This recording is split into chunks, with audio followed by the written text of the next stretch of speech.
Gurdeep supple जी, देखिए team India के भी दिन बहुत अच्छे नहीं चल रहे हैं। बड़ा मैच कोई जीत नहीं रही है, लगातार हार रही है। कांग्रेस के साथ भी कई राज्यों में देखने को मिला है। तो ये जय सिया राम वाला टॉपिक हो, ये सब मैं बार बार इसलिए पूछ रहा हूं क्योंकि जब मैं भारत जोड़ो यात्रा देखता हूं तो वहां पर कई सेंसिटिव मुद्दे उठाए जाते हैं। मैं आपको सुनता हूं तो एक गंभीरता से कई मुद्दों को उठाए जाते हैं, लेकिन जब मैं बड़े नेताओं के बयान सुनता हूं, जो अध्यक्ष हैं, जो पावरफुल नेता है, वहां से जो बातें निकल कर आती है वो ऐसे मुद्दे होते हैं जो बीजेपी के लिए ताकत बन जाते हैं, जिस पर बीजेपी के पास बोलने के लिए ज्यादा होता है, या जिस पर बीजेपी आपको ज्यादा ग्रिल कर लेती है, मैसेज लंबा दे देती है, आप इससे इत्तेफाक रखें ना रखें।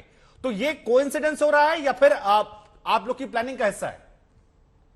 देखिए शुभंकर जी, पहले तो जो टीम इंडिया हार रही है ना, आजकल अच्छे दिन नहीं चल रहे, इंडिया के भी नहीं चल रहे हैं। इसी वजह से चाइना कब्जा करके बैठा है। लेकिन ट्रेड चाइना का जो है, हमारा $100 बिलियन हम इंपोर्ट कर रहे हैं और अपना एक्सपोर्ट 25 बिलियन पे चला गया। सिर्फ 1/4 इंपोर्ट एक्सपोर्ट और उसका 4 गुना हम इंपोर्ट कर रहे हैं, और चाइना कब्जा भी कर रहा है। तो इंडिया की भी हालत कोई अच्छे नहीं चल रहे हैं।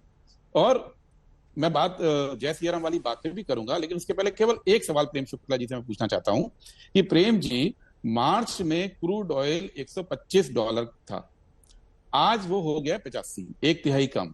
तो आप ₹100 से ₹65 आज तेल का दाम हो जाना चाहिए। ₹65 लीटर तेल क्यों नहीं कर रही है मोदी सरकार? इस एक सवाल का जवाब दे दीजिए। और इसके साथ में जो आपने दूसरी बात बोली जय सिया राम वाली, देखिए हम बचपन से सुनते आए हैं जय सिया राम, सिया इस सीता राम की जोड़ी। बीजेपी ने अपने राजनीतिक कारणों से जय श्री राम का नारा दिया और सीता और राम को अलग करने की कोशिश की। अब किसने अलग करने की कोशिश की और उनको क्या कहा जाता है, इस इतिहास में मुझे जाने की जरूरत नहीं है। लेकिन ये गलत चीज थी। जय श्री राम, जय सिया राम मेरा पूछने के पीछे तर्क ये था कि क्या श्री राम से ज्यादा इंपॉर्टेंट टॉपिक अभी नहीं था? एक तरफ आप तेल की बात करते, दूसरी तरफ सीधे डाइवर्ट कर देते, हिंदुत्व की बात करते, जय सिया राम, जय श्री राम। तो दोनों टॉपिक बड़े अलग अलग हो जाते हैं, जिसपे बहस जो अलग दिशा में चली आती है। अब देखिए, समझ में नहीं आ रहा है आजकल, मुझे लगता है चैनल के एंकर्स को और पत्रकारों को, कि कांग्रेस कर क्या रही है।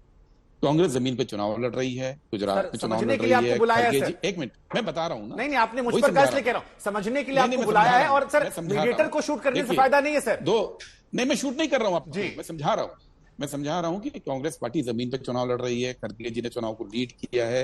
हमने सवाल पूछे हैं, जैसे अभी मैंने प्रेम जी से पूछा कि अब तेल का रेट कम होगा। और राहुल गांधी जो है आइडियोलॉजिकल सवालों पे इस देश को एक करने के लिए यात्रा कर रहे हैं।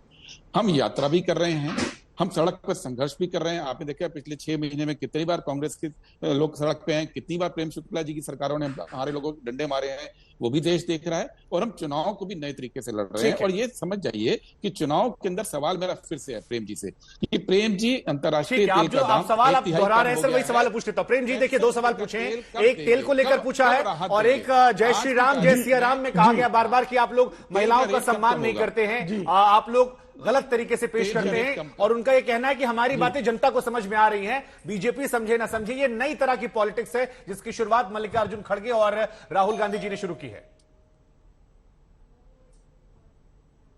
देखिए शुभांकर जी, हम 26 मिनट की डिबेट में 4 बार जो है वो मंच दिया गया गुरदीप सिंह सप्पल जी को, और 1 बार मुझे पूछा गया है।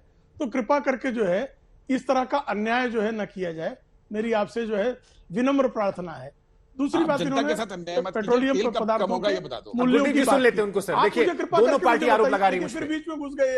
हाँ, नहीं, प्रेम शुक्ला जी आप बोलिए, मैं खुश हूं कि दोनों लोग आरोप लगा रहे हैं। से पूछना चाहता हूं, मैं अत्यंत विनम्रता से पूछना चाहता हूं, पूरे देश में सारे भारतीय जनता पार्टी शासित राज्यों में वैट घटाकर जो है वो पेट्रोलियम पदार्थों के दाम कम किए गए।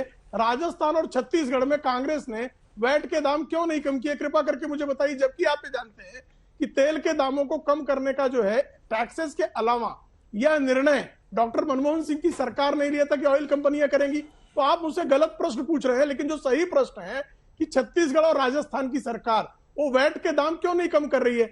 गुजरात का, राजस्थान का आदमी सीमा से गुजरात में आता है और अपने डीजल या पेट्रोल की टंकी फुल करा के वो राजस्थान जाने के लिए क्यों मजबूर है? जरा इसका जवाब दीजिए।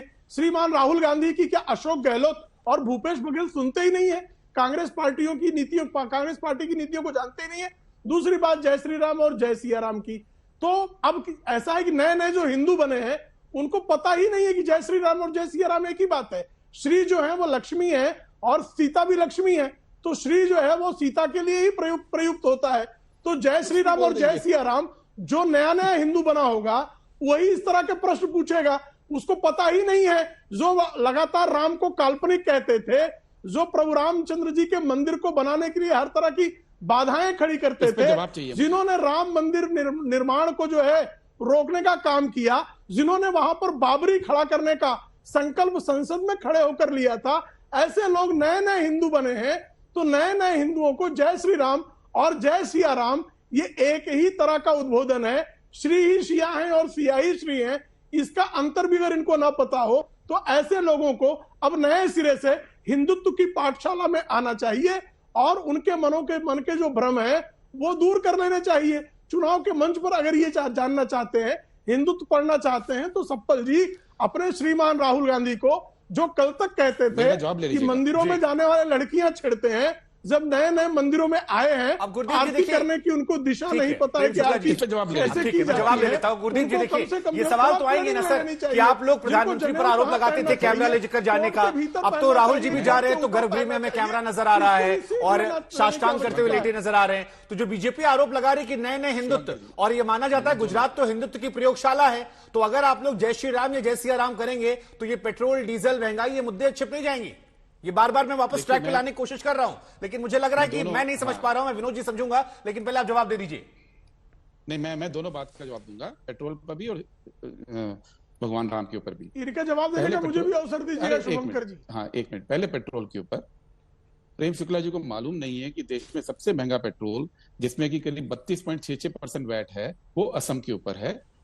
छत्तीसगढ़ में 22% है, गुजरात में 20% है। आपको मालूम नहीं है। और सवाल ये नहीं था कि स्टेट, सवाल ये कि अंतर्राष्ट्रीय दाम 1/3 कम हो गए, तो आज केंद्र को 100 रुपए से 65 रुपए तेल कर देना चाहिए, वो क्यों नहीं कर रही। दूसरी बात, ये कहते हैं कांग्रेस मानती है भगवान राम काल्पनिक है। प्रेम जी, आपको मालूम ही नहीं है, आपने कभी संविधान पढ़ा नहीं है, क्योंकि संघ में संविधान पढ़ाते नहीं है। लेकिन अगर आप संविधान की प्रति खोलेंगे तो उस पर भगवान राम का चित्रण है, राम दरबार का चित्रण है। वो कांग्रेस पार्टी के टाइम पे, कांग्रेस पार्टी की संविधान सभा, कांग्रेस पार्टी के उसमें लगभग अधिकांश से क्या, लगभग सारे सदस्य थे, कुछ एक छोड़ के, कांग्रेस पार्टी ने वो संविधान बनाया और उस पे भगवान राम का चित्र दर्शाया गया है भारत के संविधान पे। काश कि आपने आरएसएस में रहते हुए भी संविधान की प्रति कभी खोल के देखी होती तो जवाब मिल जाता। ठीक है, प्रेम जी 30 सेकंड, फिर मेरे पास 2 मेहमान और भी हैं। देखिए इसके बाद भी जब संविधान पर राम की प्रति हमको बार बार दिखानी पड़ी उनकी छवि थी, उसके बाद भी आपकी संस्कृति मंत्रालय ने बाकायदा सर्वोच्च न्यायालय में शपथ पत्र देकर, जो श्रीमती अंबिका सोनी, श्रीमती सोनिया गांधी की परम सखी रही हैं, उनके मंत्रालय ने यह शपथ पत्र दायर किया कि राम काल्पनिक है। और आपने संविधान के जो मूल प्रति थी उसके अलावा शेष प्रतियों से राम के चित्र को निकालने का जो दुष्कर्म किया, सप्पल जी उसके लिए माफी मांग लीजिए। सोनिया जी से कहे माफी मांग ले, मनमोहन सिंह जी माफी मांग ले, राहुल गांधी माफी मांग ले।